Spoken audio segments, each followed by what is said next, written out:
बिस्मिल्लाहिर्रहमानिर्रहीम। अस्सलामुअलैकुम नाजरीन, प्रोग्राम सवाल तो होगा से मैं हूं आपका मेज़बान उस्मान तूर।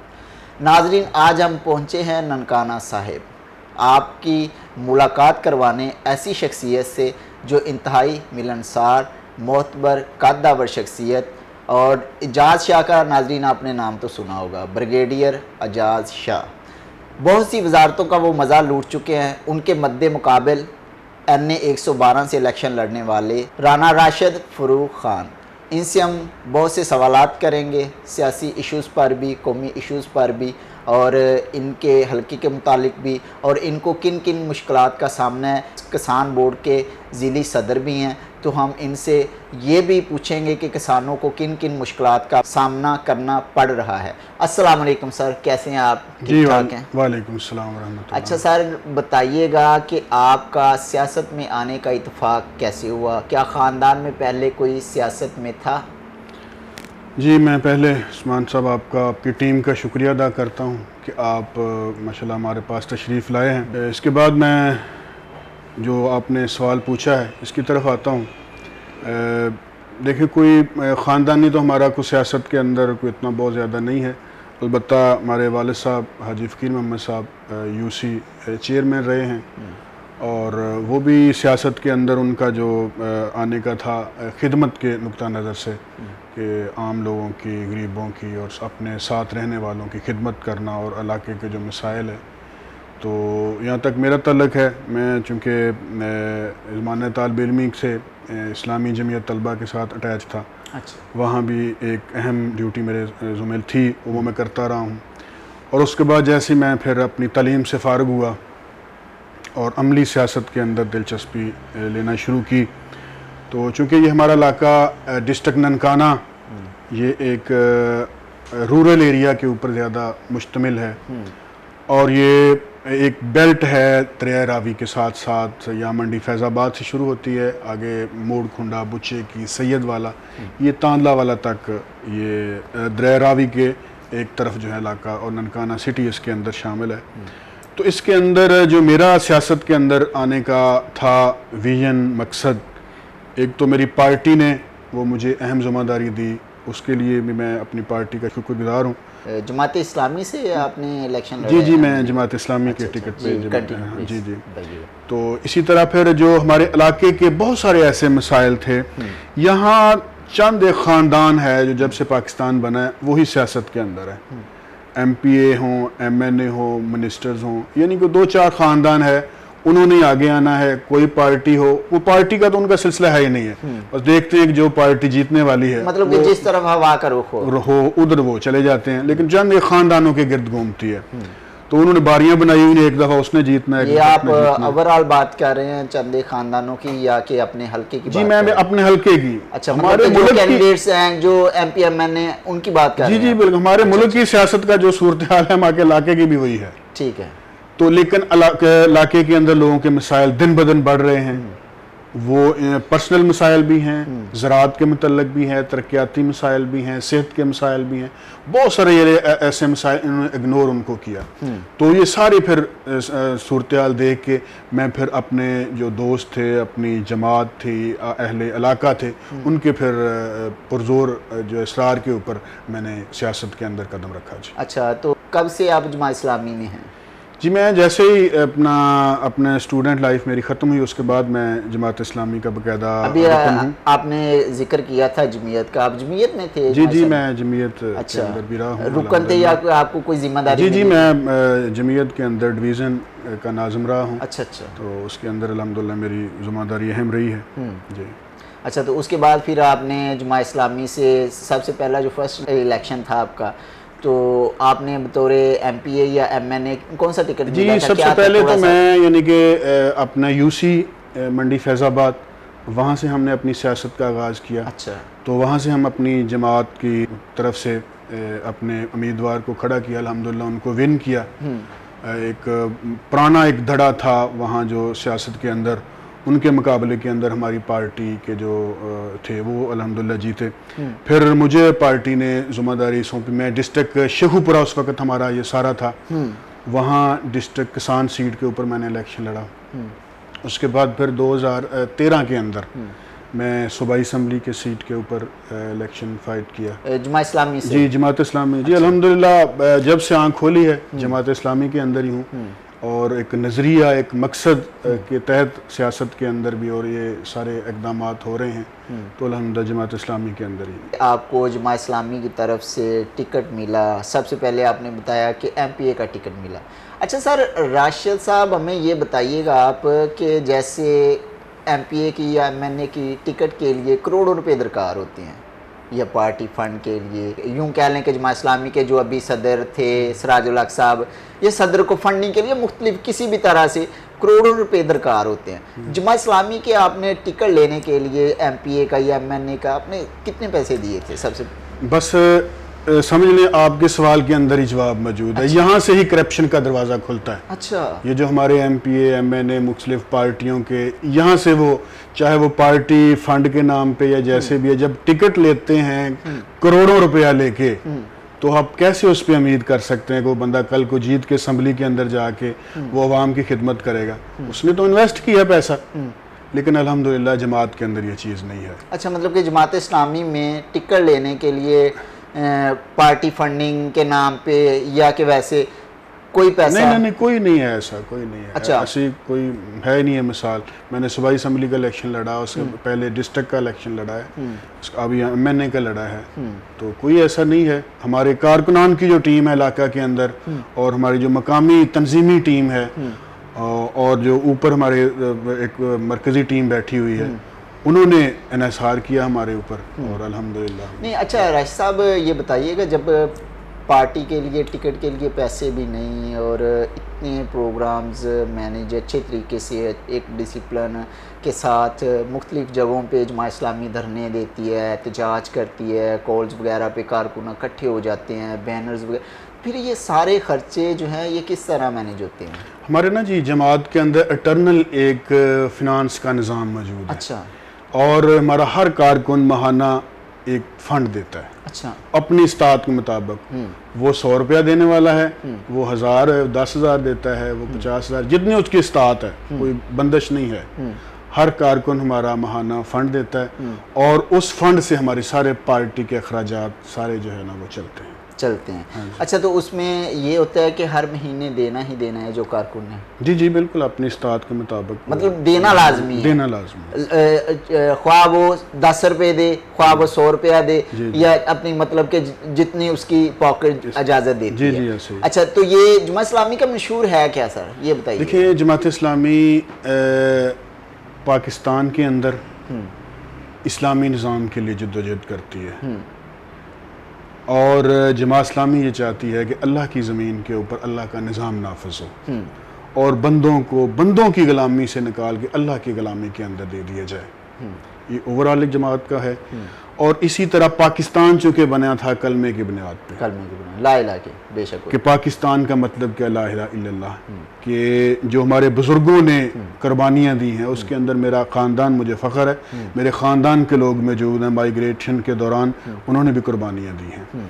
बहुत सारे ऐसे फ़र्द मौजूद हैं जो अल्लाह की राह के अंदर शहीद हुए। तो उनका मकसद ये था कि पाकिस्तान इसलिए बनेगा कि यहाँ अल्लाह का निज़ाम नाफिज होगा।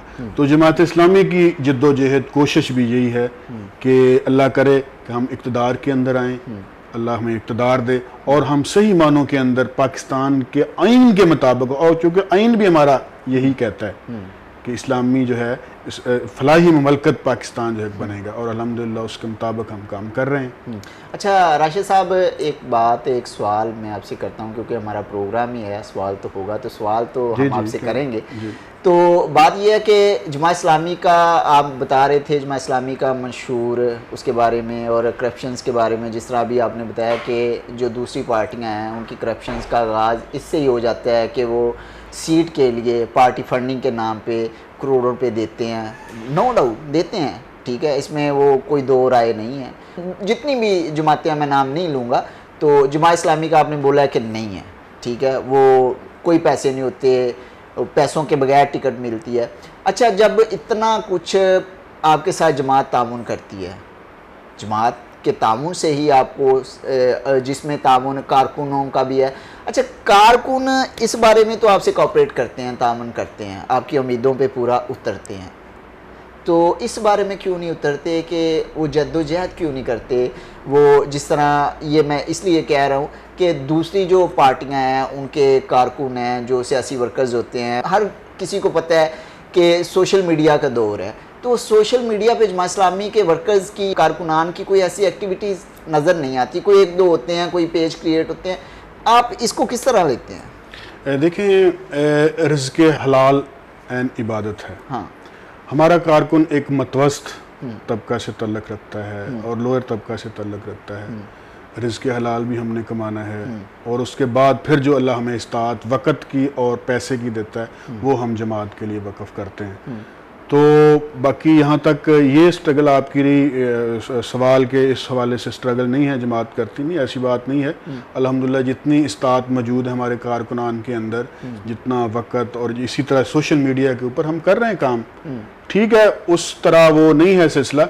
बाकी सोशल मीडिया के हवाले से अगर आप एक मखसूस एक पार्टी का सामने रखते हुए देखें कि उन्होंने बड़ा जी काम किया, लेकिन उसकी बेस पे तो आप जाएं कि जब उनकी अपनी हुकूमत थी तो कितने हजार पेड़ बंदा उन्होंने सोशल मीडिया के ऊपर लगाया हुआ तो था। सारे राशिद साहब उससे उनको फायदा तो हुआ था और वो पेड़ कहाँ से थे? वो गवर्नमेंट से पेड़ थे। वो बाकायदा ऑडिट टीम जो अभी बाद में ऑडिट हुआ है केपी, सर वो इक़्तिदार में आने से पहले भी उनका सोशल मीडिया पे काफ़ी नेटवर्क मजबूत था।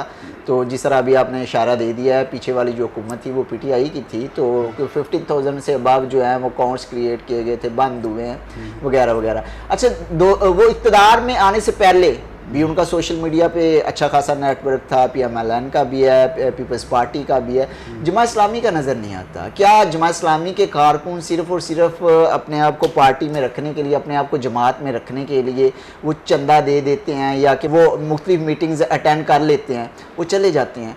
तो इस बारे में वो मतलब कि इतने एक्टिव नज़र नहीं आते। इसके ऊपर वर्किंग हमारी जारी है पहले से, यानी डे बाय डे काम इससे जो है ना वो बेहतर जा रहा है। बाकी यहाँ तक एक्टिविटीज़ की आपने बात की, नो डाउट कि हमारा अगर वर्क देखा जाए, अल्हम्दुलिल्लाह हमारी मीटिंग्स, हमारे प्रोग्रामात, हमारी मुहिम्मात इनसे कई गुना ज़्यादा होती हैं। अच्छा, लेकिन अल्लाह ने एक, चूँकि अल्लाह के दीन के लिए वर्क करते हैं, काम करते हैं, तो हमारे कारकुनान की एक अक्सर जो दोस्त हैं चूँकि उनसे मिलते हैं तो वो एक चीज़ भी का भी बाज़ दफ़ा इजहार कर देते हैं कि यार हम रियाकारी से डरते हैं। अच्छा, तो बहुत सारे ऐसे नेकी के काम हम चाहते हैं कि वो अल्लाह को और हमारे दरमियान हो, यानी कि अल्लाह की रज़ा के लिए और पब्लिसिटी और फेम वाला कोई। बिल्कुल, तो इस हवाले से भी बाज़ दफ़ा ये चीज़ सामने आ जाती है। तो लेकिन चूँकि इन्नमल अमालु बिन्नियात, अमलों का दारोमदार नियतों के ऊपर है, तो अगर इसको एक अच्छे ख्याल के साथ के लोग मोटिवेट हों, लोगों को इस बात का पता चले, अच्छा मैसेज है, तो इसमें भी कोई ऐसा वो नहीं है। हाँ, हर एक तो नहीं है, लेकिन अल्हम्दुलिल्लाह ठीक है, आपकी तवज्जो भी ठीक है। पहले की निस्बत स्लो था आईटी के ऊपर काम, लेकिन इंशाल्लाह अब डे बाय डे काम बढ़ रहा है, मज़ीद बढ़ाएंगे। राशिद भाई, मेरा सवाल का मकसद ये था, इसलिए मैंने सवाल किया है कि जमात इस्लामी का अल खिदमत फाउंडेशन होगी, वो पाकिस्तान में कोई प्रॉब्लम्स हों, जिस तरह अभी गज़ा में अल खिदमत जो है जमात इस्लामी की वो फ्रंट पेज पे रही है, और पाकिस्तान में भी अगर इस्लाम हो, कोई भी आफत आए तो जो है वो अल खिदमत फाउंडेशन वो सबसे फ्रंट में नज़र आती है, और उसके बाद वो मतलब कि फ़ौज के पेश होती है, ठीक है, फ़ौज के साथ होती है। इतना ज़्यादा बरक है, इतनी ज़्यादा अच्छी जमात है, एक मुनज़्ज़म निज़ाम के तहत वो चल रही है, उसमें कोई करप्शन नहीं है, जिसके वो मुखालफीन भी जिसको कहते हैं कि जमात इस्लामी की ये जो अल खिदमत फाउंडेशन है, ये आंखें बंद करके हम इसको, जिस तरह यूँ कह लें कि जो साबका हुकूमत थी पीटीआई की, तो खान साहब की जो वो वाइफ थी, फर्स्ट वाइफ, तो उसने भी अल खिदमत फाउंडेशन को डोनेट किया था, चंदा दिया था बहुत से ऐसे पीटीआई के और पीपल्स पार्टी के PMLN के लोग थे जिन्होंने कोरोना वाले केसेस में, या कि उससे पहले कोई भी मतलब क्या आफत आए, अभी गज़ा वाले मामले में भी मुखालफीन ने भी अल खिदमत फाउंडेशन को चंदा दिया है, अतियात दिए हैं, बहुत कुछ दिया है, जो भी वो मतलब कि अपनी इस्तिकात के मुताबिक दे सकते थे। तो ये एक अच्छा वर्क है कि वही कहते हैं ना, तारीफ़ तो वो है जो मुखालफ भी करे। तो मुखालफीन आपकी तारीफ़ करते हैं जमात की, जमात इस्लामी की, अल खिदमत फाउंडेशन की, अच्छे कामों की, इससे पता चलता है कि ये लोग अच्छे हैं। तो जमात के लोग, अभी आपने बोला है कि रियाकारी से डरते हैं, सर पॉजिटिव पॉइंट को भी वो अपने दिमाग में रख के अप्रोच कर सकते हैं ना? जी अल्हम्दुलिल्लाह हो रहा है जी। अभी रिसेंटली हमें देखें हाफिज नईम साहब की कॉल के ऊपर हमने 14 दिन धरना दिया है पिंडी के अंदर, और आप देखते हैं कि मीडिया जितना है उसके अंदर अल्हम्दुलिल्लाह जमात इन रही है।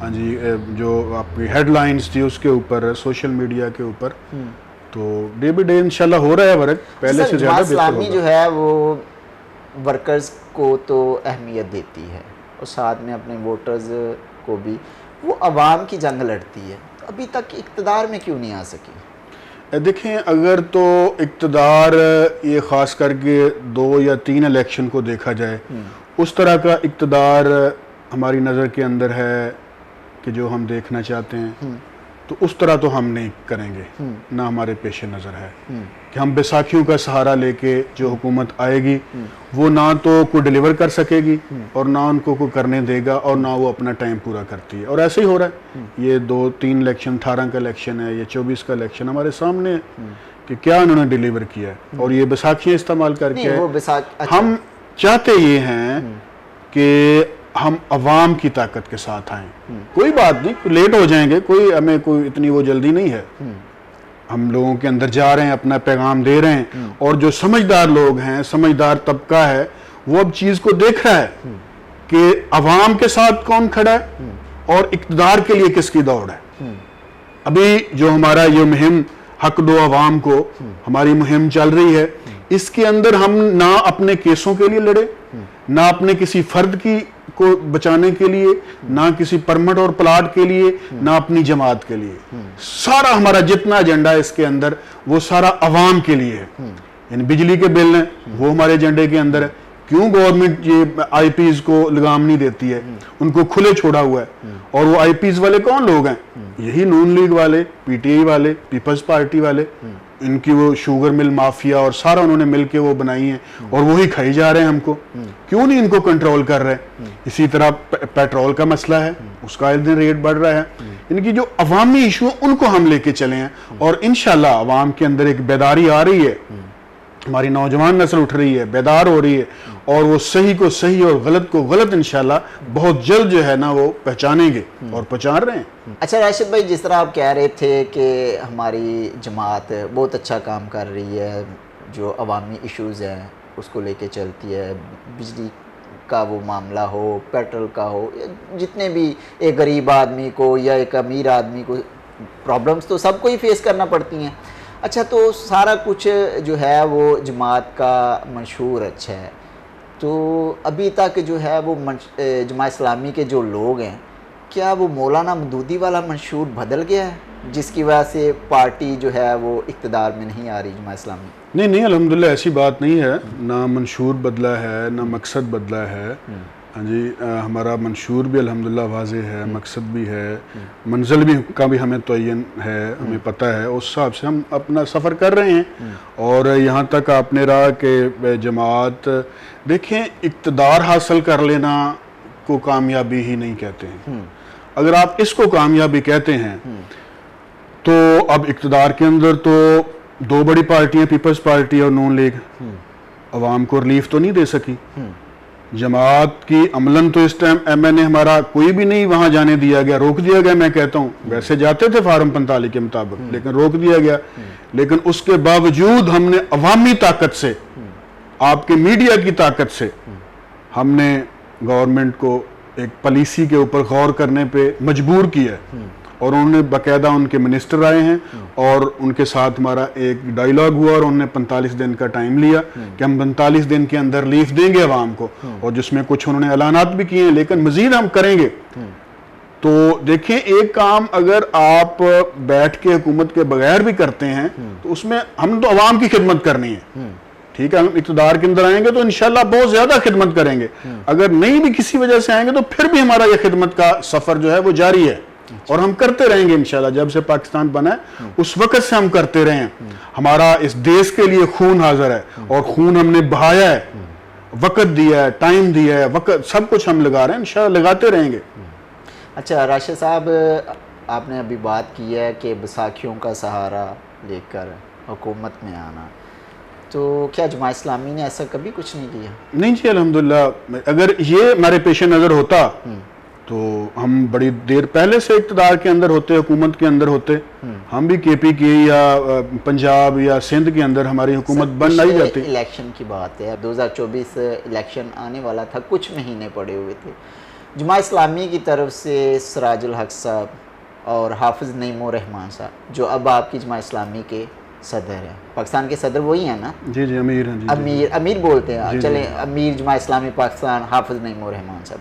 अच्छा सर, ये नारे लगाते थे, स्पीच थी इनकी गेट नंबर 4 के मलंग वगैरह वगैरह, तो तब पीटीआई की हुकूमत चल रही थी। अभी आपने बात की है बैसाखियों की, तो मैं उस बात पे आया हूँ। आपने कहा कि हमने बैसाखियों का सहारा या किसी से हम कंप्रोमाइज़ करके नहीं आएंगे, तो गेट नंबर 4 के मलंग बोला गया। फिर कराची में जब मेयर के इलेक्शंस हुए तो पीटीआई के साथ इत्तेहाद, वो क्या था सर? नहीं, कोई ऐसा इक़्तिदार के लिए नहीं था। जी जी, नहीं, ऐसी बात नहीं है। वो हमने बाकायदा इलेक्शन के अंदर कोई इत्तेहाद नहीं किया।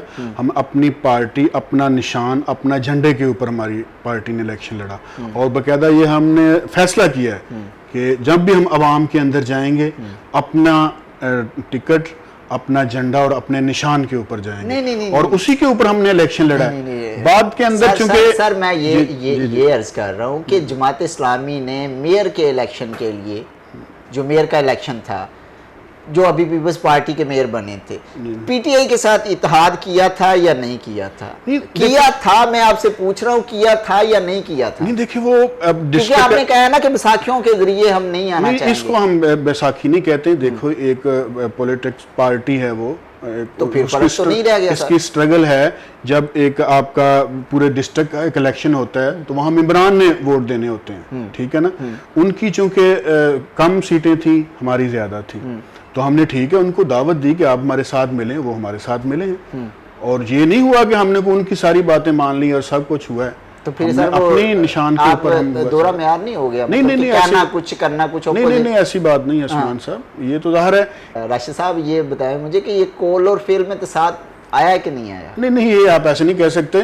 वो तो मैं देखें, अभी ये है, आप जो बैसाखियों का मैं जिक्र किया ना जी, फॉर्म 45 के मुताबिक तो कोई और जीता है, ठीक है, लेकिन ऊपर ऐलान किसी और का कर दिया गया है, और उनको पता भी है कि कौन जीता है। उसके बावजूद वो बड़े धड़ल्ले के साथ कह रहे हैं कि जी हमारी हुकूमत ऐसे। ये बैसाखियों का है। सर, आप कह रहे थे कि हक के साथ है, तो अभी जो सेनेटर मुश्ताक खान साहब हैं, तो उनको और उनकी अहलिया को मारदार पकड़ दकर, क्या जमात इस्लामी ने उनको बेयारो मददगार नहीं छोड़ दिया? नहीं, ऐसी बात नहीं है। एक्चुअल पहले तो जो जिस वो काज के लिए उन्होंने वो वहाँ मुजाहरा किया, बड़ा अच्छा काज है। गज़ा के मजलूमों के लिए उन्होंने आवाज़ उठाई है, और उन्होंने वहाँ मुजाहरा, वो पुरअमन एक मुजाहरा कर रहे थे, तो वहाँ बर्बरियत की पुलिस ने उनको उठा के ले गए, उनकी अहलिया को और दूसरे वहाँ जो लोग थे।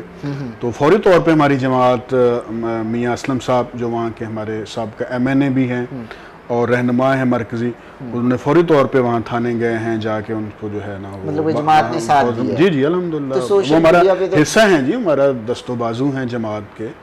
ऐसे तो नहीं हो सकता, किसी जगह पे भी हम नहीं छोड़ सकते। उन्होंने भी कई अपनी टॉक शो के अंदर और अपनी स्पीच के अंदर कहा है कि देखें, मैं जमात का हिस्सा हूँ और रहूँगा, और अल्हम्दुलिल्लाह हमारे जिगर का टुकड़ा है।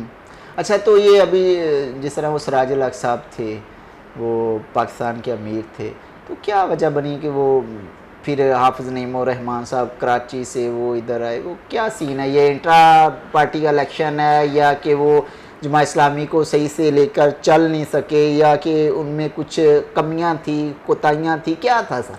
देखिए जी, जमात इस्लामी के अंदर एक इंट्रा पार्टी इलेक्शन होते हैं। अच्छा। और मैं समझता हूँ कि पाकिस्तानी अवाम को अगर वो जमहूरियत देखना चाहते हैं और एक सैंपल देखना चाहते हैं, तो वो जमात इस्लामी को देखें।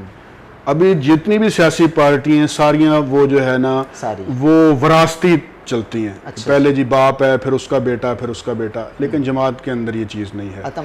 यहाँ 5 साल के बाद मरकजी इलेक्शन होते हैं, उसका प्रोसीजर क्या है? उसके अंदर ये कि जब 5 साल पूरे हो जाते हैं तो हमारी मरकजी जो शूरा है वो 3 या 4 नाम सेलेक्ट करती है कि हमारी नज़र के अंदर अगर आप इनको वोट दें तो ये बेहतर है। लेकिन साथ ये भी होता है कि लेकिन अगर इनमें से अलावा भी आप किसी को वोट जी वोट आप करना चाहते तो आप कर सकते हैं, और कोई इसके अंदर उम्मीदवार नहीं होता है। पाकिस्तान लेवल पे ऐसा होता है या कि जी पाकिस्तान का हमारा जो आइन है, दस्तूर है जमात का, उसके अंदर नहीं, मैं ये अर्ज कर रहा हूँ कि ये पाकिस्तान लेवल पे जिस तरह भी अमीर की बात कर रहा हूँ, जो पाकिस्तान के अमीर हैं जमात इस्लामी के, जिस तरह डिस्ट्रिक्ट अमीर होते हैं और जिस तरह अभी आपके पास भी कोई रह चुका है उधर, आई थिंक हमें मालूम हुआ है जमात इस्लामी का, आप वो किसान इत्तेहाद के और एक जिली सदर है ना, एक वो सेक्रेटरी वाला मामला था, तो ये वाला प्रोसेस के ये हमारे हर सतह के, वही मैं अर्ज कर रहा था, ये हमारे हर सतह के इलेक्शन होते हैं। अच्छा, जोन से लेके मकामी हलके से लेके मरकजी लेवल तक, और ऐसे ही है, किसी की मुद्दत साल होती है, किसी की 2 साल, और मरकजी हमारा जो अमीर है उसकी 5 साल होती है।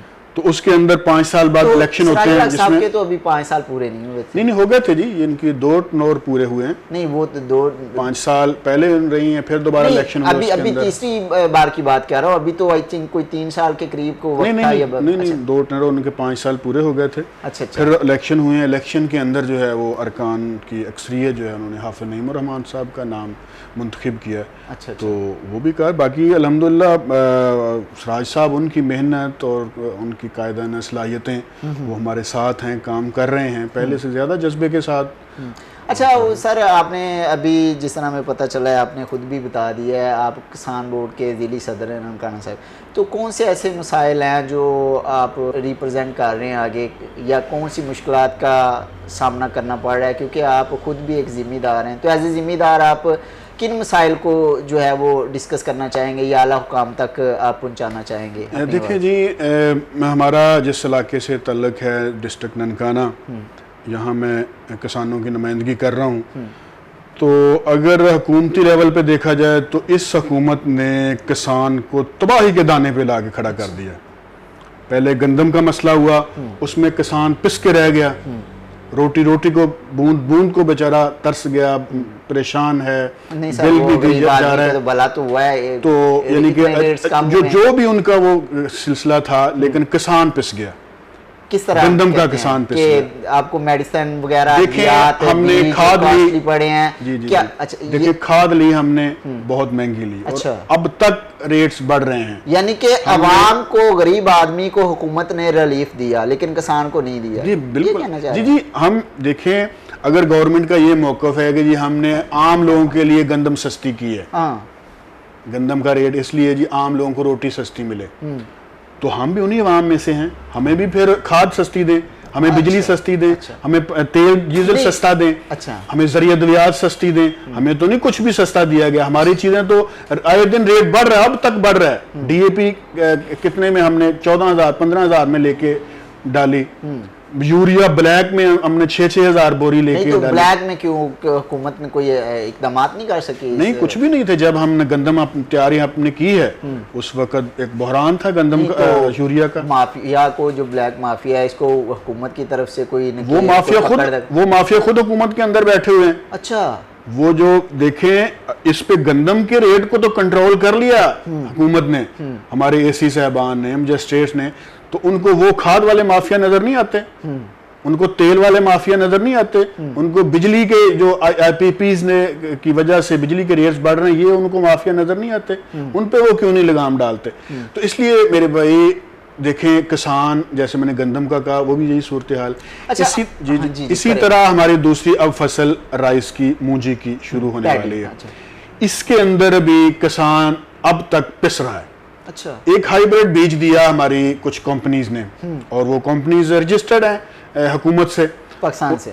उन्होंने कहा कि हमने इम्पोर्ट किया है जी बीज, और हमारा रजिस्टर्ड है गवर्नमेंट से, और ये उन्होंने 15,000 से लेके 20,000 तक बीज 1 एकड़ का दिया किसान को। अच्छा, और उन्होंने कहा कि ये 90 दिन के अंदर बीज तैयार होगा, और इसकी जो है फी एवरेज 100 से लेके 120 मन पर एकड़ निकलेगी। अच्छा, अब हुआ क्या है, वो बीज उन्होंने 2 नंबर दे दिया। अब वो किसने उसको चेक करना था? किसने उसको इंपोर्ट करने की इजाज़त दी? हुकूमत ने। अब किसान बेचारे रो रहे हैं, 10 मन, 15 मन, 20 मन, और कई बल्कि ऐसे भी मेरे पास मिसालें मौजूद हैं, वो बिल्कुल वो 5-5 मन जो है ना वो उनकी निकली है एकड़ के अंदर। अच्छा सर, अगर आप माइंड ना करें, अगर आपको याद हो तो ऑन दी रिकॉर्ड आप उस कंपनी का नाम ले सकते हैं जिसने किसानों को चूना लगाया है? जी जी, बहुत सारी कंपनीज हैं। अपनी मैं बात करता हूँ। हाँ। मैंने एक टारगेट कंपनी है, अच्छा, उसका बीज लिया था 303 नंबर के, उसका नंबर था। जी जी बिल्कुल रजिस्टर्ड है मेरे पास, उनकी इनवॉइस मौजूद है, उनके पास सारी वो चीज़ें मौजूद हैं, उनके नुमाइंदे मेरे पास आते रहे हैं, उनका मैंने बीज लिया। आपने उनको कंप्लेंट्स वगैरह की हैं? तो जी जी मैंने की है, उनको मैं की है, राब्ता भी किया है, लेकिन अब वो क्या पंजाबी में कहते हैं, गोंगलू से मिट्टी झाड़ रहे हैं अब वो। अच्छा। अब वो बात ही नहीं सुन रहे। अच्छा, वो जी वो मौसम का मसला था जी, वो ये मसला था जी, आपने खाद नहीं पूरी डाली होगी वगैरह वगैरह, यानी कि वो कर ही जा रहे हैं। अच्छा। लेकिन हुकूमत, ये काम तो हुकूमत का है, हुकूमत वो उन बड़े मगरमच्छों को पकड़े। अच्छा, वो मतलब कि एक का तो उन्होंने ये डाल दिया, तो बाकी किसानों ने भी आपसे ये बातें जी जी बिल्कुल, वो राब्ता कर रहे हैं, बेचारे परेशान हैं, तो फिर उनको बताए ना कि चले कि एक बंदे के साथ तो ये मसला बन गया कि उसने पानी टाइम से नहीं दिया फसलों को, या कि बीज टाइम से या मेडिसिन टाइम से नहीं लगाई उसने, जो भी प्रोसेस होता है, तो इतने सारे किसानों के साथ वो आप नहीं जी, सोशल मीडिया बड़ा पड़ा है, लोग रो रहे हैं, परेशान हैं, कोई पूछता ही नहीं है ना, तो महकमा ज़राअत वाले को पूछते हैं। फिर आप ऐसे करें ना, आपका ये फर्ज बनता है, आप जिला ननकाना के सदर हैं किसान विंग के, तो आप उनके खिलाफ कोई केस वगैरह या कोई? जी इंशाल्लाह हम कर रहे हैं, हम स्टैंड कर रहे हैं, इंशाल्लाह केस भी उनके खिलाफ दायर करेंगे, उनको हम अवामी अदालत के अंदर भी लेके आएंगे, उनका चेहरा जो है बेनकाब करेंगे, और ये तो वो मिसाइल हैं कि जो अवाम के ओवरऑल हैं। अच्छा। इसी तरह हमारे इलाके के कुछ मिसाइल हैं, वो क्या है? किसानों के, वो क्या है?